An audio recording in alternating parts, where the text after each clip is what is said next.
অস্ট্রেলিয়ার কাছে সিরিজ হার যেন কোনোভাবেই হজম হচ্ছে না ভারতের। গত এক দশকে অজিদের কাছে কোনো টেস্ট সিরিজ হারেনি ভারত, আর তাদেরই বিপক্ষে এমন শোচনীয় হারে সমালোচনা যেন থামছেই না। এভাবে সিরিজ হারার পর দলের অনেক কিছু নিয়েই উঠছে নানা প্রশ্ন, আর সে কারণেই ভারতীয় ক্রিকেটারদের নতুন নিয়ম বেঁধে দিল বিসিসিআই। গেল নভেম্বরে অস্ট্রেলিয়া সফরে যায় ভারত। সেখানে তাদের বিপক্ষে 5টি টেস্ট ম্যাচ খেলে বিরাট রোহিতরা। প্রথম ম্যাচ 295 রানের বড় ব্যবধানে জিতলেও পরের 3টি ম্যাচ তারা হেরে যায়। মাঝে একটি ম্যাচ অবশ্য ড্র করেছিল তারা।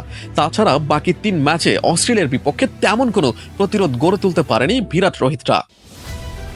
সম্প্রতি একটা রিভিউ মিটিং করেছে ভারতীয় ক্রিকেট বোর্ড। সেখানে জাতীয় দলের head coach Gautam Gambhir, one day ও টেস্ট অধিনায়ক রোহিত শর্মা, প্রধান নির্বাচক অজিত আগারকার এবং বিসিসিআই সেক্রেটারি দেবজিৎ সাইকিয়া উপস্থিত ছিলেন। আর এই রিভিউ মিটিংয়েই ভারতের ক্রিকেটারদের জন্য নতুন 10টি নিয়ম বেঁধে দিয়েছে বোর্ড।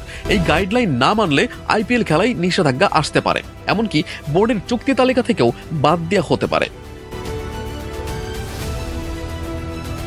ভারতের ক্রিকেটারদের যে 10টি নিয়ম বেঁধে দিয়েছে বিসিসিআই, তার মধ্যে প্রথমটি হলো নিয়মিত ঘরোয়া ক্রিকেট খেলা বাধ্যতামূলক। তাছাড়া 1.5 মাসের বিদেশ সফরে সর্বোচ্চ 14 দিন থাকতে পারবে পরিবার। ব্যক্তিগত কর্মীরা থাকতে পারবেন না দলের সঙ্গে। অনেক সময় ক্রিকেটাররা টিম বাসে না গিয়ে একাই যাতায়াত করেন। এখন থেকে আর তা হবে না। একা নয়, টিম বাসেই করতে হবে যাতায়াত। এছাড়া বিদেশে 3টির বেশি সুটকেস নেওয়া চলবে না। আলাদা করে লাগেজ পাঠানোর ক্ষেত্রে বাড়তি খরচ গুনতে হবে ক্রিকেটারদেরই। যখন তখন অনুশীলন ছেড়ে বেরিয়ে আসা যাবে না। সিরিজ চলাকালীন ব্যক্তিগত ফটোশুট বা বিজ্ঞাপনে রয়েছে নিষেধাজ্ঞা।